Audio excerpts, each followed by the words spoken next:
Hello friend, welcome again my channel the bridge में सुरेश पटेल आपके अपने चैनल द ब्रिज में बहुत बहुत स्वागत करता हूं। और दोस्तों, आज के इस लेक्चर में जो है हम लोग जो इलेक्ट्रिकल सर्किट होता है उसमें केवीएल को किस प्रकार अप्लाई करते हैं उसको हम देखने वाले हैं। ठीक है, कि केवीएल से हम उस सर्किट के वोल्टेज, करंट, रेजिस्टेंस को किस प्रकार से फाइंड आउट कर सकते हैं। तो उसका बेसिक चीज़ को हम देखने वाले हैं कि हम केवीएल को किसी भी इलेक्ट्रिकल सर्किट में कैसे अप्लाई करते हैं। ओके फ्रेंड्स, तो मान लेते हैं हमें एक सर्किट दिया हुआ है। ठीक है, एक सर्किट दिया हुआ है हमको।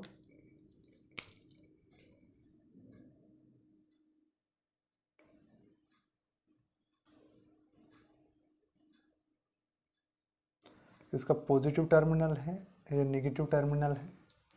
ठीक है, इसको हम बाद में लिखेंगे इसके, ठीक है, ताकि क्लियर दिखे। पहले सर्किट बना लेते हैं। यहाँ पे एक रेजिस्टेंस दिया हुआ है, फिर यहाँ पे दूसरा रेजिस्टेंस दिया है, और यहाँ पे और रेजिस्टेंस दिया हुआ है। ठीक है,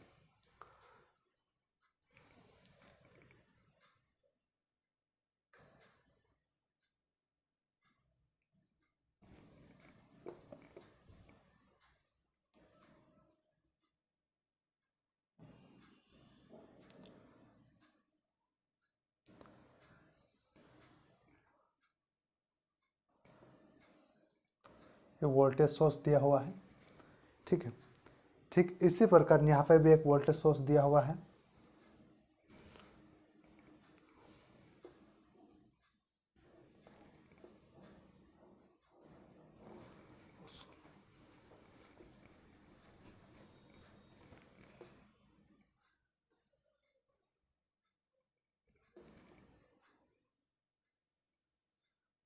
इस प्रकार हमको एक इलेक्ट्रिक सर्किट दिया हुआ है।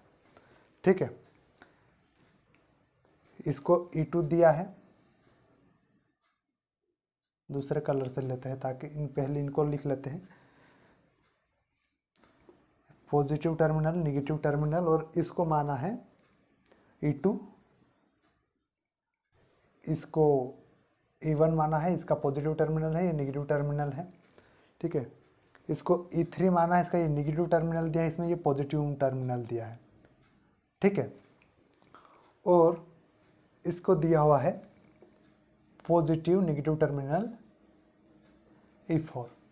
ठीक है, और रेजिस्टेंस का, इस रेजिस्टेंस का वैल्यू दिया है R1,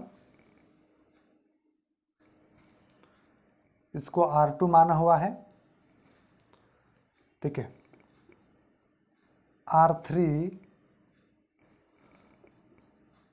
R4 और R5। इस प्रकार हमको कोई भी इलेक्ट्रिकल सर्किट दे दिया जाता है जिसमें हमको या तो वोल्टेज का वैल्यू फाइंड आउट करना होता है, या करंट का वैल्यू फाइंड आउट करना होता है, या रेजिस्टेंस का वैल्यू फाइंड आउट करना होता है। तो उसको हम केवीएल, इसको हम ऐसे सर्किट को हम बहुत सारे मेथड होते हैं जिनके द्वारा हम फाइंड आउट कर सकते हैं, लेकिन हम केवीएल से कैसे फाइंड आउट करते हैं उसको देखने वाले हैं। ठीक है फ्रेंड्स, तो सबसे पहले एक बेसिक चीज़ आपको जानना ज़रूरी है कि मान लीजिए कोई पैरामीटर दे दिया, कोई भी एलिमेंट दे दिया। ठीक, जिसके ये रेजिस्टेंस दे दिया। ठीक है, एक ये रेजिस्टेंस दे दिया। ओके, पहले एक को समझ लेते हैं। ठीक है, ये R1 है मान लीजिए। अगर किसी भी रेजिस्टेंस में इस डायरेक्शन मान लीजिए I1 करंट फ्लो हो रहा है, अंदर इंटर कर रहा है, और इसी डायरेक्शन में से अगर हमारा I2 भी इंटर कर रहा है पैरामीटर में, तो जो हमारा टोटल करंट रहेंगे उसको हम I बराबर I1 प्लस I2 लिखेंगे। ठीक है, लेकिन अगर हमारा ये रेजिस्टेंस है, ठीक है, अगर इसमें से I1 इस डायरेक्शन से हमारा इंटर कर रहा है, ये रेजिस्टेंस है, और I2 इस डायरेक्शन से जा रहा है, इंटर कर रहा है, मतलब एक ऊपर से आ रहा है और एक नीचे से जा रहा है। ठीक है, एक दूसरे के ऑपोजिट है I1 और I2। उस कंडीशन में हम टोटल करंट कैसे लिखेंगे? टोटल करंट I बराबर I1 माइनस I2 इस प्रकार लिखेंगे। ठीक है फ्रेंड्स, जब सेम डायरेक्शन में इंटर करेंगे I1 I2, ठीक है, प्लस करेंगे, और जब ऑपोजिट डायरेक्शन में रहेंगे तो हम उसको नेगेटिव करेंगे। ठीक है, दूसरी जानने वाली बात ये है, ठीक है, अगर हमारा ये बैटरी है, ठीक है, ये बैटरी है मान लीजिए, अगर ये बैटरी है हमारे, एक पॉजिटिव टर्मिनल एक नेगेटिव टर्मिनल है, ठीक है, और ये एक नेगेटिव और ये पॉजिटिव टर्मिनल है। ठीक है, बैटरी कैसे भी उल्टी, हम पॉजिटिव को नेगेटिव या नेगेटिव को पॉजिटिव कैसे भी कर सकते हैं टर्मिनल को। तो जब हमारा करंट जो होगा, हम जो इसमें सर्किट में फ्लो करवाएंगे किसी भी टर्मिनल, मान लीजिए यहाँ पर, ठीक है, तो यहाँ पर ये सर्किट के लिए क्या है, इस डायरेक्शन में हमारा करंट फ्लो होगा, मान लीजिए इस डायरेक्शन में, ठीक है, इस डायरेक्शन में, तो करंट हमारा नेगेटिव से इंटर करेगा और नेगेटिव से इंटर कर रहा है और पॉजिटिव से निकलेगा। तो उस कंडीशन, नेगेटिव से इंटर करेगा और पॉजिटिव से बाहर निकलेगा, तो उस कंडीशन में जो है हम क्या मानेंगे, नेगेटिव साइन लेंगे। ठीक है, इसके लिए E1 के लिए। और यदि पॉजिटिव से अगर यहाँ पे हम प्लस ले लें, यहाँ पे प्लस ले लें और इसको माइनस ले लें, ठीक है, तो पॉजिटिव से अगर हमारा करंट इंटर करे और नेगेटिव से बाहर निकले, तो उस कंडीशन में हम पॉजिटिव साइन लेंगे E1 के लिए। ठीक है, ऐसे ही सारे जितने भी वोल्टेज सोर्स लगे हुए, जैसे E2 ठीक है, E3 E4 जितने भी लगे हैं उनमें, ठीक है, इसके अनुसार लेंगे कि अगर नेगेटिव से इंटर करेगा करंट और पॉजिटिव से निकलेगा तो उसके लिए हम नेगेटिव साइन लेंगे, और यदि पॉजिटिव से इंटर करेगा और नेगेटिव से निकलेगा तो उसके लिए हम पॉजिटिव साइन लेंगे। ठीक है, ये बेसिक चीज़ है जो कि आपको जानना बहुत ज़रूरी थी। ठीक है, इसमें प्लस माइनस में कंफ्यूज नहीं होना है। ओके फ्रेंड्स, अब इसमें हम अप्लाई कर लेते हैं। ठीक है, मान लीजिए इस लूप में हमारा I1 करंट फ्लो हो रहा है, इट मीन्स ये यहाँ से लेकर पूरे सर्कल में I1 करंट फ्लो हो रहा है। ठीक उसी प्रकार इस लूप में I2 करंट फ्लो होगा।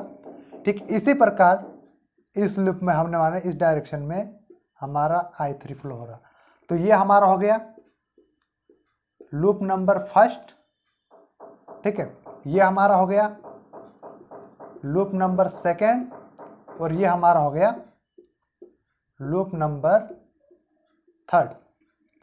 ठीक है, हो गया। अब केवीएल को हम क्या करेंगे, पहले एक साथ पूरे सर्किट में अप्लाई नहीं करना है।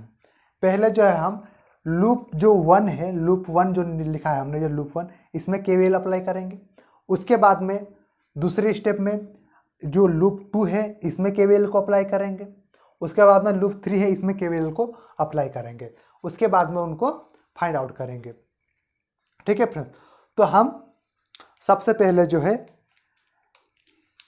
लूप 1 में केवीएल अप्लाई कर लेते हैं। ओके फ्रेंड,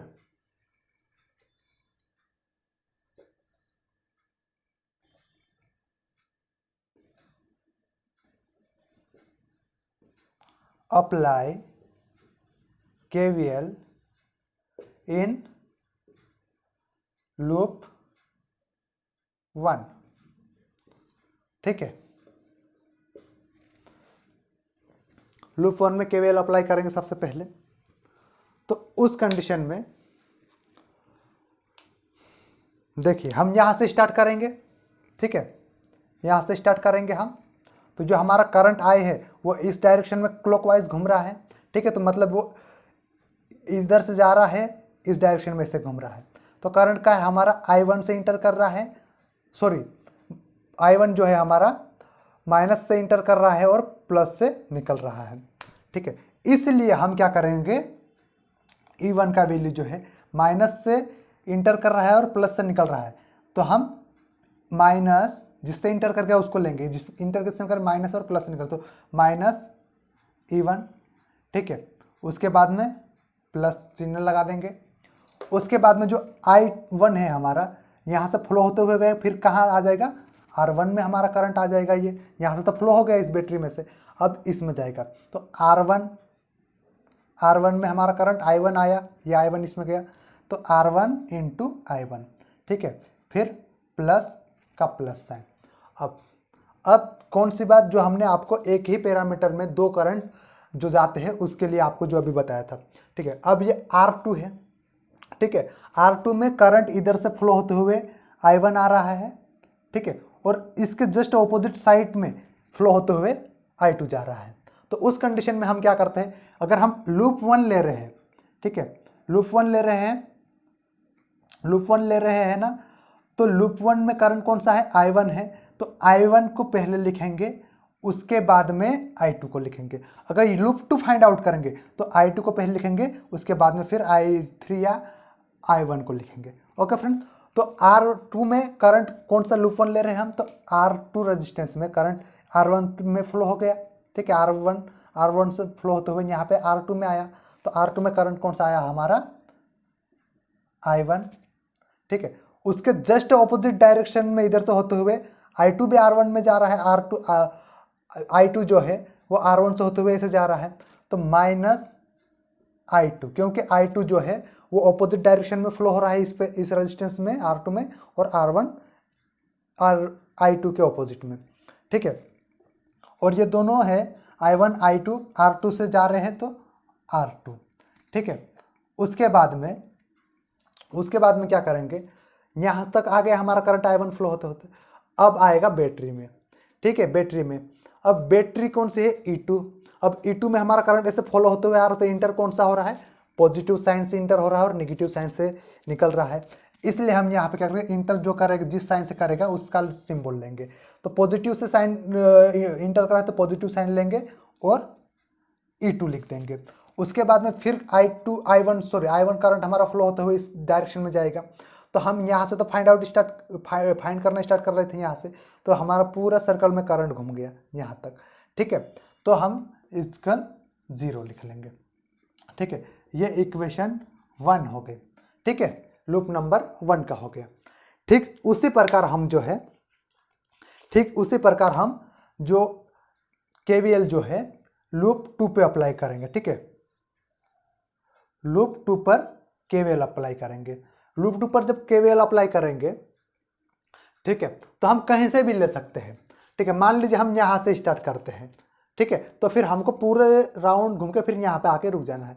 और अगर हम यहाँ से लेते हैं तो यहाँ से स्टार्ट करना है, फिर यहाँ पे आके रुक जाना है। हम कहीं से भी स्टार्ट कर सकते हैं, ठीक है फ्रेंड्स। तो मान लीजिए हम I3 से स्टार्ट करते हैं, ठीक है, R3 से स्टार्ट करते हैं, तो हमारा जो करंट जो है, ठीक है, लूप 2 के लिए ले रहे हैं अपन। लूप 2 में जो करंट I2 है वो R3 से स्टार्ट करता है, तो R3 से होते हुए हमारा I2 जा रहा है करंट, ठीक है, R3 इंटू I2, ठीक है। जो I2 करंट है हमारा R3 से होते हुए चले गया, उसके बाद में प्लस साइन, फिर R4 आ गया। R4 में I2 जो है वो इस डायरेक्शन में ऐसे फ्लो होते हुए ऐसा आ रहा है, ठीक है, और I3 इस डायरेक्शन में ऑपोजिट फ्लो होते हुए जा रहा है। तो हम I2 को ले रहे हैं, आई मीन सेकेंड लूप ले रहे हैं, तो सेकेंड लूप में I2 करंट है, तो पहले I2 को लिखेंगे, ठीक है। I2 ऊपर से आ रहा है और I3 नीचे से जा रहा है, मतलब I3 ऑपोजिट डायरेक्शन में है, तो माइनस I3 लिख लेंगे, ठीक है। फिर कोष्टक बंद कर देंगे, और रेजिस्टेंस कौन से में से फ्लो हुए हैं दोनों, R4, तो यहाँ पे हम R4 लिख लेंगे, ठीक है। उसके बाद में जो हमारा I2 करंट है यहाँ तक आ गया R4 तक, उसके बाद में बैटरी में आएगा, ठीक है, E3 बैटरी में आएगा। तो E3 बैटरी में आ रहा है, तो हमारा करंट जो है यहाँ से तो हमने स्टार्ट करा, यहाँ से आते हुए यहाँ भी आ गया, अब यहाँ पे, ठीक है। अब यहाँ पे माइनस साइन से फ्लो अंदर इंटर कर रहा है और पॉजिटिव साइन से निकल रहा है, तो हम माइनस साइन से इंटर करते माइनस E3 लिख लेंगे। अब हमारा करंट यहाँ से फ्लो होते हुए ऐसे आ गया, यहाँ तक आ गया। अब और बैटरी आ गई, ठीक है, और बैटरी आ गई हमारी E2, ठीक है, E2 आ गई। तो E2 में हमारा करंट जिस फ्लो होते हुए जाएगा वो कैसे जाएगा, माइनस से इंटर करेगा और प्लस से बाहर निकलेगा, तो माइनस E2 लिख लेंगे हम, ठीक है, माइनस E2 लिख लेंगे। अब रेजिस्टेंस आ गया R2, ठीक है। R2 में करंट जो I2 है हमारा, ठीक है, I2 नीचे से जा रहा है और इसके जस्ट ऑपोजिट I1 इधर से आ रहा है। तो हम लूप कौन सा ले रहे हैं, लूप नंबर 2 ले रहे हैं। तो यहाँ पे हम क्या करेंगे, पहले प्लस करके I2 लेंगे, ठीक है, I2 ठीक है। उसके बाद में ऑपोजिट डायरेक्शन से कौन सा आ रहा है, I1 आ रहा है, तो माइनस I1, ठीक है। कोष्टक बंद कर देंगे और रेजिस्टेंस कौन से में जा रहे हैं दोनों करंट, I2 R2 में, तो R2 लिख देंगे, ठीक है फ्रेंड्स। फिर हमारा करंट जो फ्लो होते हुए यहाँ पे आ गया, तो यहाँ से तो हमने स्टार्ट करा था, ठीक है। तो इस प्रकार हम लूप 2 में KVL लगा दिए, ठीक है फ्रेंड्स, KVL लगा लेते हैं लिए। अब इसको मिटा देते हैं, ओके। ठीक इसी प्रकार हम जो है लूप 1 में अप्लाई करें, लूप 2 में अप्लाई किए, वैसे ही हम जो है लूप 3 में भी अप्लाई करेंगे, ठीक है फ्रेंड। तो इसमें प्लस माइनस में कंफ्यूज नहीं है, प्लस माइनस में गड़बड़ होता है, यहाँ पे प्लस माइनस में गड़बड़ नहीं होना है, ठीक है फ्रेंड्स। तो आप प्लस माइनस को गड़बड़ मत कीजिएगा, ओके। अब loop 3 KVL apply in loop 3, ठीक है। लूप 3 के लिए अब लूप 3 में हम KVL स्टार्ट करते हैं, ठीक है। हमने पहले में यहां से स्टार्ट करा था, ठीक है, सॉरी यहां से E1 से स्टार्ट करा था, तो लास्ट यहां तक रुक गए थे, ठीक है। दूसरे में यहां से स्टार्ट करा था, फिर उसके ही वहां पे आके रुक गए। वैसे ही यहाँ पे हम कहीं से भी स्टार्ट कर सकते हैं। मान लीजिए हम यहाँ पे हम E2 से स्टार्ट कर देते हैं, ठीक है, ताकि आपको किसी पर कंफ्यूजन ना रहे। तो हमारा I3 करंट है, मान लो यहाँ से स्टार्ट कराते हैं अपन चलाने के लिए, ठीक है। यहाँ से चलाना स्टार्ट करते हैं हम, तो यहाँ से ए से चलाना स्टार्ट करते हैं, ठीक है। तो हमारा करंट जो है कौन सा, प्लस से इंटर कर रहा है और माइनस से निकल रहा है, तो प्लस E4 है ना, E4, तो यहाँ पर E4 कुछ नहीं, मतलब प्लस मानते हैं अपन, ठीक है। उसके बाद में हम करंट को इधर फ्लो करवाते करवाते लाए हमारा, फिर आ गया E3 में प्लस से इंटर कर रहा है और निगेटिव से बाहर निकल रहा है, तो यहाँ पे प्लस E3 लिख देंगे। उसके बाद में फिर हम करंट को आगे बढ़ाएंगे, फिर हमारा आ गया R4 आ गया है ना, ठीक है। R4 आ गया, यहाँ प्लस लिख लेंगे पहले, ठीक है। सभी रेजिस्टेंस के वहां पे हम प्लस लिख लेंगे, जो भी वोल्टेज ड्रॉप जहां पर भी होता है, वोल्टेज ड्रॉप के लिए हम प्लस लिखते हैं, ठीक है। अब हमारा करंट यहां तक आ गया। अब इसमें से इस रेजिस्टेंस में हमारा I3 करंट जो फ्लो होते हुए ऐसे जा रहा है, और ऑपोजिट डायरेक्शन में हमारा इधर I2 भी आ रहा है। तो हम I3 लूप फाइंड आउट करें, तो I3 के करंट को पहले लिखेंगे, ठीक है, I3, ठीक है। फिर इसका ऑपोजिट डायरेक्शन में इधर से ये I2 आ रहा है, ये वाला I2 सेकेंड लूप वाला, तो माइनस I2 कर लेंगे, कोष्टक बंद कर देंगे। और रेजिस्टेंस कौन से में से फॉलो हुए हैं, दोनों R4 में, तो इसको हम R4 लिख देंगे, ठीक है। फिर प्लस, फिर हम करंट को यहाँ से तो बढ़ा दिए, फिर हमारा करंट जाएगा यहाँ पे, ठीक है, R5 में। तो I5 में केवल I3 ही जा रहा है, तो हमारा R5 में I3 गया, ठीक है, I3 गया, ठीक। उस वैसे ही करंट को हम बढ़ाते बढ़ाते फिर रिटर्न यहाँ लाएंगे, तो यहाँ पे आ गए, तो यहाँ से तो हम स्टार्ट कर रहे थे, तो जहाँ से चलना स्टार्ट करते वहाँ तक आ जाएंगे हम लोग, ठीक है। तो इसी प्रकार यहाँ पे बराबर 0 और यहाँ पर भी हमारा सब यहाँ तक रिटर्न राउंड हुए, तो बराबर 0, ठीक है। ये लूप सेकंड का और ये लूप थर्ड का, ठीक है फ्रेंड। इस प्रकार जो है हम KVL को इसी प्रकार हम किसी भी इलेक्ट्रिकल सर्किट में अप्लाई कर सकते हैं। अगर यहाँ पर इलेक्ट्रिकल सर्किट में अगर यहाँ पे E1 का वैल्यू कुछ दे दिया, तो यहाँ पे E1 की जगह पे उसका वैल्यू दे देंगे, ठीक है, लिख देंगे। फिर R1 का कुछ वैल्यू देता है 5 ओम 10 ओम, तो वहाँ पर 10 ओम लिख देंगे। फिर I करंट का कुछ वैल्यू रहेगा, तो वो जितना वैल्यू रहेगा, मान लीजिए यहाँ पे इसका वैल्यू हमको दे दिया 5 ओम, ठीक है, और करंट दे दिया हमको 5 एम्पियर, ठीक है, 5 एम्पियर। तो उसको यहाँ पे क्या करेंगे, हम 5 × 5 कर देंगे, ठीक है। वैसे ही जो वैल्यू रहेगा उसको लिखेंगे, उसके बाद 5 × 5 कर देंगे, तो यहाँ पे हो जाएगा 25, ठीक है। वैसे ही हम जो भी पूरे सर्किट में जिस भी एलिमेंट का, चाहे एक्टिव एलिमेंट हो पैसिव एलिमेंट है, ठीक है, पैरामीटर जो भी है उसको ऐसे ही इस जैसे कि हमने अप्लाई किया वैसे रख देंगे इसमें, और उनका वैल्यू पुट कर देंगे यहाँ पे, और फिर फाइंड आउट करके हम उनका जो आंसर है वो निकाल लेंगे, ठीक है, लूप 1 के लिए, लूप 2 के लिए और लूप 3 के लिए, ठीक है फ्रेंड्स। तो जो बेसिक चीज़ें थी, जो कि आपको जो आगे के मेथड है, ठीक है, थेवेनिन थ्योरम वगैरह जो भी जितने थ्योरम्स है, उनको पढ़ने से पहले ये बेसिक चीज़ें जानना बहुत ज़रूरी है, ठीक है, क्योंकि वहाँ पर आपको दिक्कत ना आए इसलिए। तो इस वीडियो को एक बार आप रिपीट करके देखिएगा, ताकि पॉजिटिव कहाँ लेना है, निगेटिव कहाँ लेना है, ठीक है, किस प्रकार हम KVL अप्लाई करते हैं उसको आप अच्छी तरह देख सको।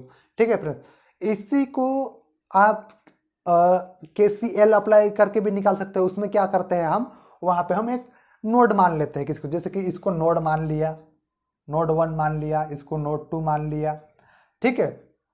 और फिर हम आने वाला करंट, जाने वाला करंट कौन सा है, ऐसा कोई भी अपनी इच्छा अनुसार मान लेते हैं, या फिर हमको एग्जाम में दिया भी रहता है। उसके बाद में जैसे कि हम KCL में देखे थे, ठीक, किरचॉफ के करंट लॉ में, उसके अनुसार हम फाइंड आउट कर लेते हैं।